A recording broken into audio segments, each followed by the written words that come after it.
Tel Aviv gemetar bukan karena gempa, tapi karena jumlah kantong jenazah yang mendadak habis stok.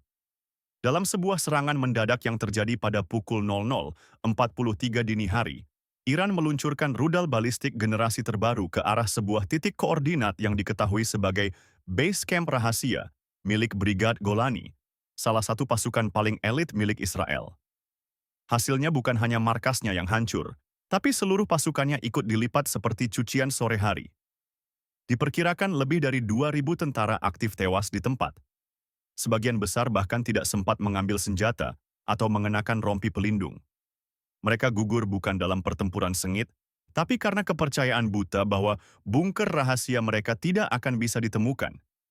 Rudal yang digunakan oleh Iran disebut-sebut sebagai varian terbaru dari sistem rudal balistik berpemandu AI. Rudal ini memiliki kemampuan menyusup dan menghindari sistem pertahanan Iron Dome, serta melakukan penyesuaian target berdasarkan sinyal panas dan elektromagnetik di lokasi. Markas sudah tidak terdeteksi radar, kata satu perwira. Yah, ternyata cuma tidak terdeteksi oleh Iron Dome, bukan oleh kematian. Ledakan yang terjadi dilaporkan menimbulkan guncangan hingga radius 7 km, membuat beberapa pos militer kecil Israel di sekitarnya ikut terguncang. Namun tak satu pun yang datang menolong. Bisa jadi karena takut atau karena sudah pesimis sejak awal. Tim evakuasi yang datang beberapa jam setelah ledakan hanya menemukan puing bangunan, potongan seragam, dan diam tak percaya. Brigade Golani yang selama ini dikenal sebagai simbol kebanggaan pasukan darat Israel, dalam waktu satu malam berubah status jadi entry Wikipedia bertema tragedi. Kantor militer Israel belum memberikan konfirmasi resmi jumlah korban tewas. Namun, berbagai sumber internal menyebutkan angka 2.000 adalah estimasi konservatif. Angka sebenarnya bisa lebih tinggi, apalagi mengingat jumlah pemakaman massal yang mendadak disiapkan 2 hari sebelumnya. Ups. Sementara itu, pemerintah Iran tidak memberikan pernyataan langsung. Namun, media-media mereka secara tersirat merayakan suksesnya eliminasi target militer di Palestina pendudukan. Beberapa akun media sosial bahkan menyebut rudal tersebut sebagai Khaybar Shikan 2.0, versi upgrade dari rudal sebelumnya yang pernah dipakai menghajar posisi strategis Israel. Ironisnya, Israel sempat menyombongkan diri seminggu lalu bahwa markas-markas militernya tak akan bisa ditembus tanpa operasi darat besar. Ternyata yang dibutuhkan cuma satu rudal yang benar-benar niat. Sistem pertahanan udara Israel, Iron Dome, kembali diuji. Tapi kali ini bukan soal seberapa cepat rudalnya bisa mencegat ancaman, melainkan seberapa kuat mental tentaranya melihat sistem itu nonton doang tanpa aksi. Rudal balistik terbaru Iran yang dikembangkan dengan integrasi kecerdasan buatan dan sistem pemandu berbasis geospasial, real-time berhasil menembus seluruh lapisan pertahanan tanpa terdeteksi. Para teknisi Iron Dome sempat mengira sinyal masuk itu glitch radar, karena lintasannya terlalu sempurna. Ternyata bukan bug, tapi bencana. Rudal ini tidak hanya meluncur cepat, tetapi juga berbelok dengan kecerdasan seperti sedang main game Call of Duty. Begitu mendekati wilayah target, sistem pemandunya otomatis melakukan identifikasi medan, suhu, dan sinyal aktivitas elektronik untuk menyesuaikan titik jatuh. Sederhananya, rudal itu tahu mana markas dan mana properti Airbnb. Beberapa media asing menyebut bahwa rudal tersebut merupakan pengembangan dari proyek rahasia Iran selama 3 tahun terakhir, dilengkapi sistem penjejak panas, radar pasif, dan algoritma prediksi gerakan target. Senjata ini dirancang khusus untuk menghancurkan sasaran diam, seperti bunker atau markas pasukan. Sialnya, Brigade Golani sedang diam banget saat itu. Diam untuk selamanya. Israel sendiri dibuat bungkam. Pusat Komando Tel Aviv menerima sinyal rudal terlambat 17 detik. Dan dalam dunia militer, 17 detik adalah waktu yang cukup lama untuk memesan teh, duduk, lalu ketemu malaikat maut. Para operator yang berjaga saat itu kini sedang diperiksa bukan untuk dihukum, tapi lebih ke ditenangkan, karena mereka menyaksikan semua proses jatuhnya rudal secara utuh tanpa bisa berbuat apa-apa. Iran tak perlu mengerahkan banyak pasukan atau mengorbankan satupun tentaranya dalam operasi ini. Satu rudal, satu lokasi, 2.000 musuh gugur. Efisiensi militer yang akan masuk buku sejarah, kecuali Israel menuntut agar buku sejarah itu di-ban. Beberapa analis menyebut ini sebagai bukti bahwa perang modern bukan lagi soal jumlah pasukan, tapi siapa yang punya algoritma lebih pintar. Dan sementara Israel sibuk bikin propaganda TikTok, Iran malah bikin rudal yang bisa swipe right ke markas musuh. Petinggi militer Israel dikabarkan langsung menghubungi sekutu mereka untuk meminta penguatan sistem pertahanan. Namun, sebagian besar aliansi militer tampak ragu. Bukan soal dukungan, tapi karena mereka juga pengen tahu dulu gimana bisa markas elit ketembak kayak nyasar main PUBG. Markas yang dulunya jadi simbol dominasi militer Israel, kini hanya tersisa kawah besar, puing-puing beton, dan aroma mesiu. Brigad Golani yang disebut-sebut sebagai tulang punggung tempur Israel, kini tinggal jadi bayangan tulang tanpa punggung. Tak ada perlawanan, tak ada peringatan. Yang tersisa hanya fakta menyakitkan. 2.000 tentara elit tewas dalam kondisi yang lebih layak disebut dibinasakan, bukan gugur. Pasca ledakan, tim SAR militer Israel yang datang langsung dibungkam oleh pemandangan tak masuk akal. Ransel-ransel masih tersusun rapi, sepatu tempur terlempar belasan meter, dan helm-helm kosong yang membuat semua orang paham. Tak ada yang selamat, tak ada yang siap. Ledakan itu menghantam langsung ke pusat koordinasi, asrama personel, hingga gudang senjata. Brigade Golani bukan pasukan biasa. Mereka dikenal sebagai ujung tombak operasi darat, spesialis infiltrasi, dan terlibat dalam berbagai serangan brutal ke wilayah Palestina. Tapi dalam serangan kali ini, mereka bahkan tidak sempat menyentuh pelatuk. Bahkan tak ada sisa peluru yang terpakai.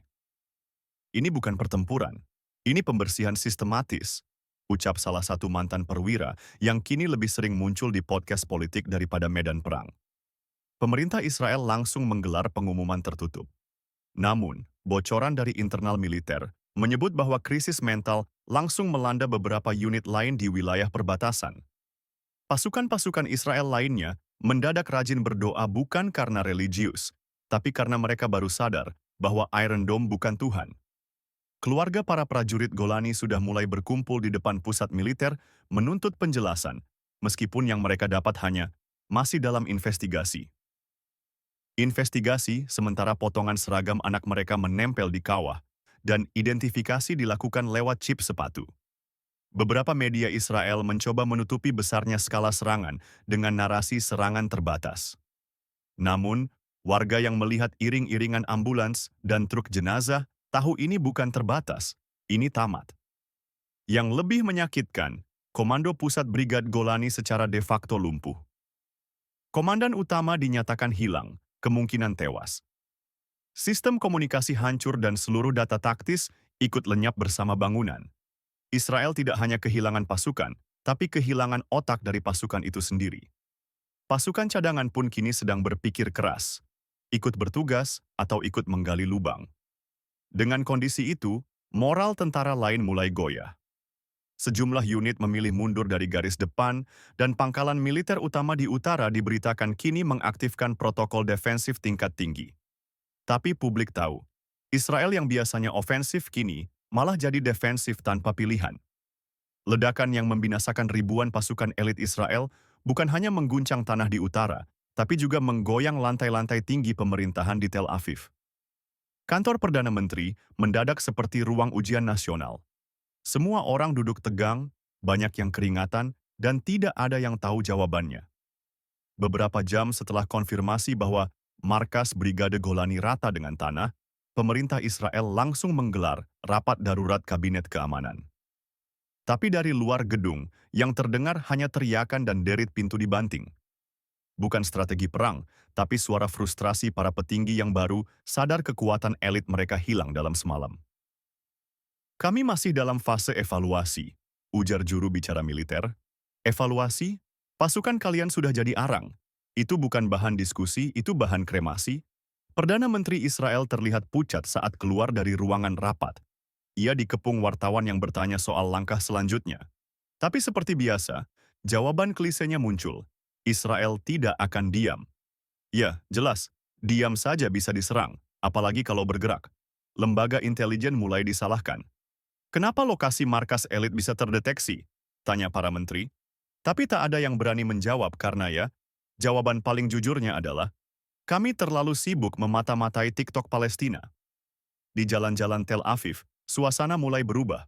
Masyarakat gelisah. Di media sosial, tagar tanda bintang Golani Gun sempat trending di platform luar negeri.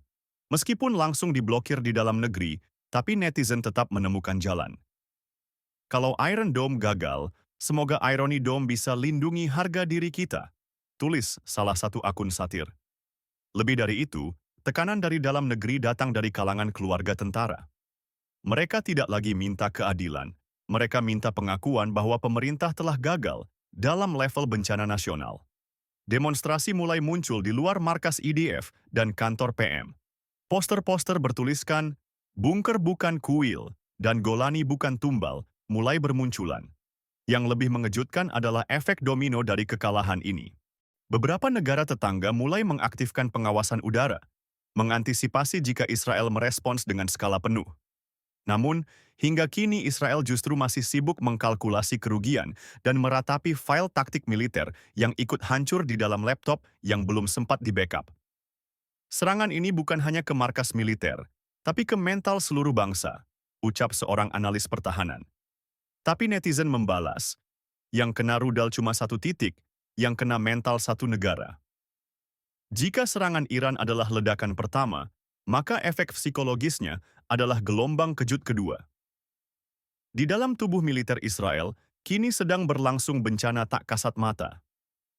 Kepercayaan antar unit luntur, komando-komando mulai saling menyalahkan, dan pasukan di garis depan mendadak jadi ahli spiritual. Kami tak lagi tahu siapa yang jaga punggung kami. Mungkin cuma Tuhan. Itu pun kalau belum pindah wilayah, kata salah satu tentara cadangan yang kini menolak tugas ulang. Setelah kehilangan 2.000 pasukan Brigade Golani dalam satu hantaman, semangat tempur berubah jadi kecemasan kolektif. Beberapa unit militer diketahui mengaktifkan protokol pelindung meskipun tak ada ancaman langsung. Seolah-olah seluruh negara mendadak fobia suara mercon. Pasukan di wilayah Golan Heights dan perbatasan Gaza dilaporkan mulai melakukan rotasi sendiri tanpa perintah pusat. Beberapa bahkan dilaporkan mematikan GPS dan alat komunikasi karena takut rudal cerdas. Iran tahu lokasi mereka lewat sinyal. Tentu ini lucu dan tragis. Lucu bagi Iran, tragis bagi Israel.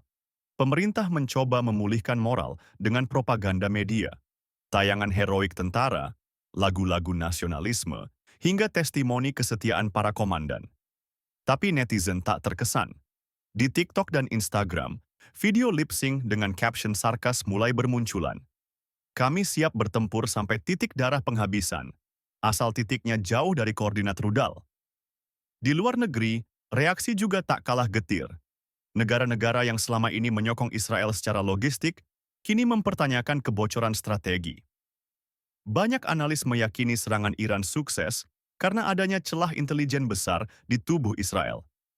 Atau seperti beberapa netizen sebut, bukan celah, tapi lubang menganga selebar ego pemerintahnya. Lembaga think tank di Eropa mulai merilis laporan. Israel tengah alami fragmentasi militer tahap awal. Artinya, komunikasi internal tidak sinkron, rantai komando melemah, dan para tentara mulai bertindak berdasarkan rasa takut, bukan taktik. Dan seperti hukum perang modern, ketika pasukan takut, lawan menang setengah jalan. Di sisi lain Iran, tanpa satu pun prajurit gugur, terus memperkuat narasi kemenangan. Mereka menyebut ini sebagai pembalasan strategis dan memberi sinyal bahwa ini baru permulaan. Sementara itu, rakyat di Tel Aviv, Haifa, dan Yerusalem mulai bertanya keras, di mana jaminan keamanan? Siapa lagi yang harus dikorbankan? Kenapa musuh bisa tahu titik markas sementara pemerintah tak tahu titik jenuh rakyat? Dan satu pertanyaan paling pedas dari warganet, kapan terakhir kali kita menang perang tanpa plot twist memalukan? Oh,